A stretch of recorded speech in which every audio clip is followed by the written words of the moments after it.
What if the biggest thing holding you back is not a lack of opportunities, but saying yes to the wrong ones? Every yes has a hidden cost. It quietly takes a little of your time, your energy, and your focus. At first, you hardly notice it, but one day you look around and realize your life is full of commitments that never brought you closer to the future you truly wanted. You stay busy from morning to night, yet somehow you still feel stuck. Welcome back to English Growth Stories, where we improve our English naturally through simple, meaningful stories that inspire personal growth. Today, you'll discover why learning to say no is not about rejecting opportunities. It's about protecting the life you truly want to build. Let us begin with the story of a young man named Marcus. Marcus was energetic, ambitious, and always eager to make a good impression. If someone needed help, he was the first person to raise his hand. His friends often smiled and said, "If Marcus is here, everything will work out."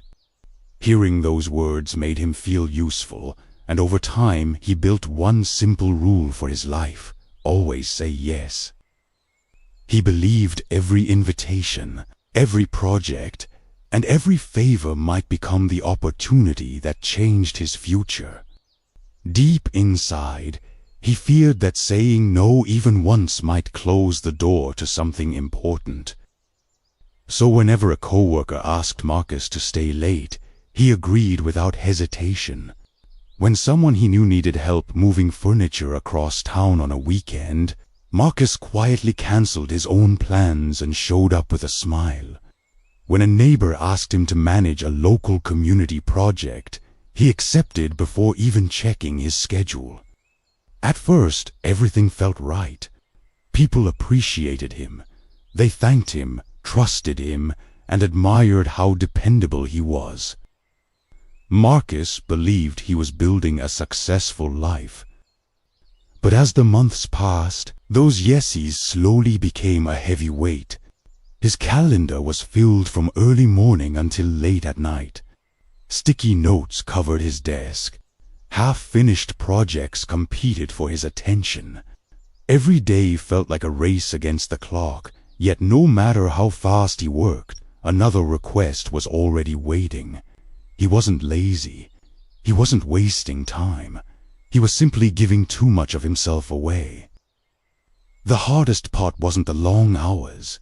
It was what those long hours were taking from him.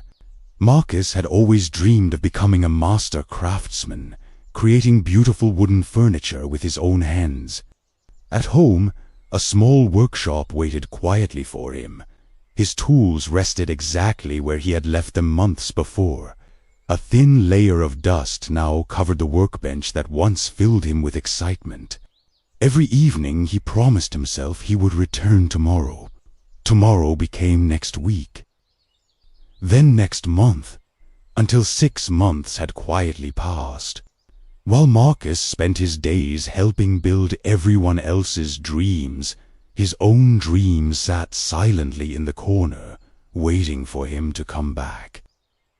One evening, Marcus sat alone, staring at another long list of tasks for the week ahead. He leaned back in his chair and let out a slow breath. For the first time, he asked himself a question he had been avoiding for months. Why am I working harder than ever, but feeling further away from the life I want? In that quiet moment, he realized something painful. He had not lost control all at once. He had given it away, one small yes at a time. If you've ever felt overwhelmed by too many responsibilities, you're not alone. At English Growth Stories, our goal is to help you improve your English while discovering life lessons that stay with you long after the story ends. If you're enjoying this journey, consider subscribing and turning on the notification bell so you never miss a new story. Every week, we bring you simple English stories designed to grow both your language and your mindset. Now, let's continue Marcus's journey and discover how one quiet meeting changed the way he looked at every opportunity in his life. The next morning was a quiet Sunday. Hoping to clear his mind, Marcus went for a long walk through a nearby botanical garden. As he wandered without thinking, he noticed a peaceful corner where rows of tiny bonsai trees rested beneath soft morning light. An elderly man was carefully trimming one of them with remarkable patience. Every movement was slow, gentle, and deliberate. Curious, Marcus stepped closer. The man's name was Rowan, a bonsai master whose miniature trees were admired throughout the town for their balance, beauty, and extraordinary care. Marcus stood quietly, watching as Rowan carefully trimmed away a healthy green branch. Unable to hide his curiosity, he finally asked, "Why did you cut that one? It looked perfectly fine." Rowan smiled without looking up. "It was healthy," he replied softly, "but it was growing in the wrong direction." Marcus frowned with surprise. Rowan invited Marcus to sit beside him. Around them, dozens of bonsai trees stood in silence, each one different, yet each shaped with great care. "Many people think a bonsai becomes beautiful because of what I let grow," Rowan said, "but its beauty comes from what I choose to remove." He gently placed a small branch on the table. "If I allowed every branch to keep growing, this tree would become larger, but it would lose its shape, its balance, and eventually its strength." Marcus listened without saying a word. After a quiet moment, Rowan looked at him and asked, "Tell me, what is it you're really trying to grow in your own life?" Marcus lowered his eyes. "I've always wanted to build beautiful wooden furniture with my own hands," he admitted. "But somehow I'm always building everyone else's plans instead." Rowan nodded with understanding. "Your life isn't so different from this little tree," he said. "Every opportunity looks like another healthy branch. Some belong, many do not. If you keep every single one, your life may become full, but it will never become focused." He looked back at the bonsai. "Growth isn't about adding more, Marcus. It's about protecting what matters enough to let the rest go." Those words settled deeply in Marcus's heart. For the first time, saying no didn't feel selfish. It felt necessary. As Marcus walked home that afternoon, he noticed how light everything felt. The world around him hadn't changed, but something inside him had. He finally understood that every unnecessary yes quietly steals time from the dream waiting for your attention. Over the following weeks, Marcus began putting that lesson into practice.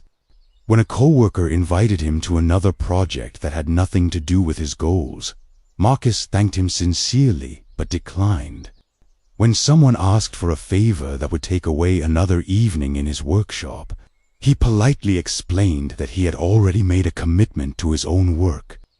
Each no felt uncomfortable at first, but each one created a little more space for the life he truly wanted.